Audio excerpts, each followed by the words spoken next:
እርግጠኛ ነህ? የተረገማችሁ ስማኝ፣ ህይወትን ብትለቀቅ ተመልሳ ወደ እኔ ነው የምትመጣው። በማንኛውም ሰዓት ልገላት እችላለሁ። ተጠንቀቅ። ሴትዮዋ የሴጣን ታላቅ እህት ናት። 4 አይን ያላት። ዳዊት ሳሮንን እባክሽን የህይወት ነገር በጣም አሳስቦኛል። እናም ለኔ ወንድምሽ ቅንጣት ታክል የምታስቢ ከሆነ የሆነ ነገር አድርጊ ይላታል። እኔ ያለ ህይወት ባዶ ነኝ፣ ያለ እሷ መኖር አልችልም ይላታል። እናም እኔ ወንድምሽ አይደለሁ እንዴ ይላታል። እሷም እህትና ወንድም መሆናችን ረሳህ እንዴ ትለዋለች። ማፍቀር ኃጢአት አይደለም ይላታል። ወንድሜ እንደዚህ በሴት ፍቅር እንደዚህ ልፍስፍስ ሲል ማየት አልፈልግም ትለዋለች። ዳዊትም ብድግ አደርግና መቼም ስለ ፍቅር እኔ አልነግርሽም አንቺም ታውቂዋለሽ ይላታል። ራስን ተመልከት፣ ራስን ገለዋል። እኔ የማውቀው ዳዊት ጠንካራና ጎበዝ ነው። ምን ሆነ ነው? ምን እያልክ ነው? ምን ነው እንደዚህ ታልፈሰፈስክ ትለዋለች። ይኸውልህ ቢቀርብ ነው የሚሻለህ። አሁን ላይ ከሳሚ ጋር የተዋወቅኩበትን ቀን እየረገምኩት ነው ያለሁት ትላለች። ለምን? በምን ምክንያት ይላታል። ብዙ ነገር አለ። ዋናው ነገር ግን እንደ ባህል ከጎኔ ቆሞ ሊከራከርልኝ አልቻለም ትለዋለች። ማንንም እርዳታ አልፈልግም፣ በራሴ የምቆም የምችል ሴት ነኝ ትየለ እንዴ ይላታል ዳዊትም። እና ታዲያ የትኛዋ ሴት ነች የባሏን እገዛ የማትፈልገው ትለዋለች። ወንድ ልጅ ለሚስቱ ጀግና መሆን አለበት። ምን ላድርግልሽ፣ ምን ልሆንልሽ፣ ምን ላግዝሽ፣ ምን ልርዳሽ እያለ ጀግና መሆን አለበት ትለዋለች። በጣም ይገርመውና ግን እኮ እንደዚህ ሰምቼሽ አላውቅም፣ ግን ቆይ ከልብሽ ነው ሳሮን ይላታል። አሁን የኔ ጉዳይ ሳይሆን ያንተ ጉዳይ ነው ያሳሰበኝ። ይኸውልህ ወንድሜ ህይወትን አታገኛትም፣ በቃ እርሳት ትላለች። ለምንድን ነው የማላገኛት? ቆይ ሳሮን የምታውቂው ነገር አለ? ንገሪኝ፣ የምታውቂው ነገር አለ ወይ ብሎ ይጮውባታል። ምክንያቱም ህይወትን ካሁን በኋላ አታገኛትም ስትለው የእሷ እጅ እንዳለበት በደንብ ጠንቅቆ አወቀ። እናም እኔ አልወጣኝም አላልኩም፣ እኔም አላቅም ትለዋለች። እኮ ጠላቶቿ ሁልጊዜም እንዳሳደዷት ነው፣ እንደ ሁልጊዜው ተመልሳ ባትመጣስ ትለዋለች ለዳዊት። አይ አገኛታለሁ፣ እንደዚህ ብለሽ ተስፋ ልታስቆርጭኝ እንዳትሞክሪ ይላታል ዳዊትም። በጣም ትናደዳለች። አለ ምከረው እምቢ ካለ መከራ ይምከረው ነው እሺ ተረቱ፣ የራሱ ጉዳይ ብለው ተነስተው ትሄዳለች። ሳሮንም ስልኳ ይጠራል። ስታየው ግን የማታውቀው ስልክ ነው፣ ለየት ያለ ነው፣ ማን ሊሆን ይችላል ትላለች። እናም ታነሳውና ሰላም ትላለች። ማን ልበል አላወቅኩም ትላለች። የደወለው ሰውም ስለ አንቺ ጉዳይ አንዳንድ ነገር የምነግርሽ አለ ይላታል። ቆይ ስለምን ጉዳይ? ስለማን ጉዳይ ትላለች። ስለ አንቺ ጉዳይ ይላታል። እንዴ ማንነት ግን ሳላቅበት ጭራሽ ላገኝህ አልሞክርም ትለዋለች። እኔ እኮ ያልገባኝ ነገር እኔን የሚመለከት ምን ጉዳይ ሊሆን ይችላል ትለዋለች። በጣም ትደነግጣለች። እናም እየሰማችውን ነገር ማመን አቃታት። እርግጠኛ ነህ ትለዋለች። አዎ እርግጠኛ ነኝ ይላታል። እሺ የት እንገናኝ ትለዋለች። እናም ልጁም የሚገናኙበትን ቦታ ይነግራታል። እሺ ጥሩ ብላ ስልኩን ትዘጋዋለች። ሮንም በጣም ትደነግጥና ታስባለች። ቆይ ማን አባ ነሽ? ማን አባ ብትሆን ነው እኔን ለማናገር ድፍረት ያለህ? ከማን ጋር እንደተጣላህ አታውቅም።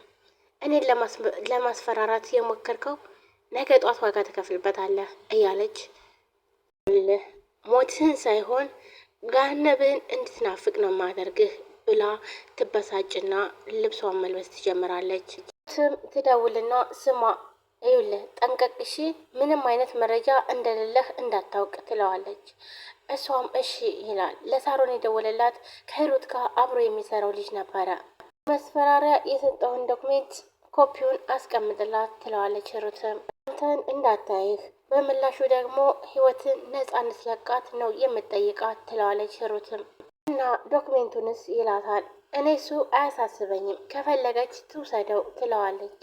በቃ እደውልላለሁ። ደግሞ እንደነገርኩ ነው ተጠንቀቅ። ሴትዮዋ እንደምታስባት ሰው አይደለችም። በጣም የሰይጣን ትልቅ እህት ነች። እናም 4 አይና ነች። በጣም ጥንቃቄ ያስፈልግሃል ትለዋለች። ሩትም እሺ በቃ አደራ ደውልልኝ ለማንኛውም ያለውን ነገር ብላ ትዘጋለች። ሳሮንም ሂዳለች። ምን አይነት ሰው ይገጥማታል? ሰላም ሰላም! ውድና የተከበራችሁ የቻናሌ ቤተሰቦች እንዴት ናችሁ? ልይ ናችሁ? ሁሉ ሰላም ሰላማችሁ ብዝት ይበል። ለዚህ ቻናል አዲስ የሆናችሁ ሰብስክራይብ፣ ላይክ፣ ሼር በማድረግ ቤተሰብ ሁኑ። ቤተሰብ የሆናችሁም ከልብ ነው ማመሰግነው። ውድ ቤተሰቦች ዛሬም በአዲስ ቪዲዮ መጥቻለሁ። የህይወት መንገድ ከዚህ በፊት ሂሩት ህዊ እንደታገተች እናውቃለን ማለት ነው። እስካሁን ድረስ ግን አልተገኘችም። ያሳገተቻትም ሳሮን ነች። እናም ዛሬ ሳሮን ሰው ደውሎላታል። የደውለላት ሰው ግን አታውቀውም። እናም ስለ እሷ የሚገልጽ ዶክሜንት እጁ ላይ እንዳለና እንዲሁም ደግሞ ተገናኝተው ማውራት እንዳለባቸው ይነግራታል። ቆይ አንተ የታገኘኸው እንዲሁስ ደግሞ ማንነት ግን ሳታውቅ እንዴት እመጣለሁ ትላለች። እናም እኔ በቃ ብሎ የሆነ ቦታ ይቀጥራታል። ሳሮንም ወደ ቦታው ልትሄድ ነው። ህሮትም ደግሞ እሷን እያፈላለገች ስለሆነ ይህን ነገር ደግሞ ያደረገችው ህሮት ነች። እናም ፌክ ዶክሜንት ሰጥተው እሱን ደግሞ የሆነ ቦታ አስቀምጠው ከዛም በኋላ እሱ ከዛ ቦታ እንዲሸሽና እንዳታየው እና ያደረገችው ሳሮን ሂዳለች። ምን ይገጥማታል የሚለውን የምነግራችሁ ይሆናል። ዳዊትም ህይወት ስለጠፋች በጣም ተጨናንቆ እየፈለገ ነው። ነገር ግን ማግኘት አልቻለም። እናም እየሄደ ያለ መንገድ ላይ ጓደኛው ይደውልለታል። ጓደኛው ሲደውልለት ያወራና እንዲሁም ደግሞ በጣም እንደደበረው ይነግረዋል። ይሄ ጓደኛው ወደ እነሱ ቤት እንዲመጣና እንዲሁም ደግሞ ወደ ውጭ ፕሮሰስ እያደረገ ስለሆነ እስከሚሄድ ድረስ ነገሮችን ሁሉ እስከመተካከል ከህዝቡ ቤት እንደሚኖር ይነግረዋል ማለት ነው። ምንም ችግር የለም እና ብሎ ይለዋል ማለት ነው። ጓደኛውም እሺ ይላል እና ጓደኛው ወደ ነሳሮን ቤት ሊመጣ ነው። ይህ ጓደኛው ምን አይነት ሰው ነው? ለነሱ ወይም ደግሞ ለሂሩት ወይም ደግሞ ለሳሮን ምን ይሆናል? ሳሮንም ልጁ ያላት ቦታ ሄዳ ስታየው ግን ልጁ የለም። እናም ትደውልለትና የት ነህ? የት ነው ያለው? የት አካባቢ ነው? ይኸው ያልከኝ ቦታ ነኝ ያለሁት ትለዋለች። ታየኸኝ አይደለም ትለዋለች። እናም የሆነ ዶክሜንት አስቀምጬልሻለሁ እሱን እዩ ይላታል። የምን ዶክሜንት ትለዋለች። ወደ በቃሽ ይኸውልሽ ወደ ግራ ዙሪ አስቀምጬልሻለሁ ይላታል። ማለት ምን ማለት ነው? ወደ ግራ ዙሪ ብላ እሷም ዘወር ትልና ትሄዳለች። ዶክሜንቱ የተቀመጠበት ጋር ታገኘዋለች። ሳሮንም የተቀመጠላትን ዶክሜንት ውስጡ ሙሉ ታየዋለች እና በጣም ትደነግጣና ለልጁ ቆይ ግን አንተ የት ነው ያለው ብላ ጥያቄ ትጠይቀዋለች። ሞ ከኔ ምን ፈልገ ነው ትለዋለች። እሱም በቃ እኔ ካንቺን ፈልገው ህይወትን እንድትለቂያት ብቻ ነው ይላታል። ምን ህይወት እኔ ጋር አለች፣ እኔ ስለ እሷ የማውቀው ነገር የለም ትለዋለች። ደግሞ ዶክሜንቱ ኦሪጂናል አይደለም፣ ሲቀጥል እኔ በዚህ ጉዳይ ተጠያቂ አይደለውም ትለዋለች።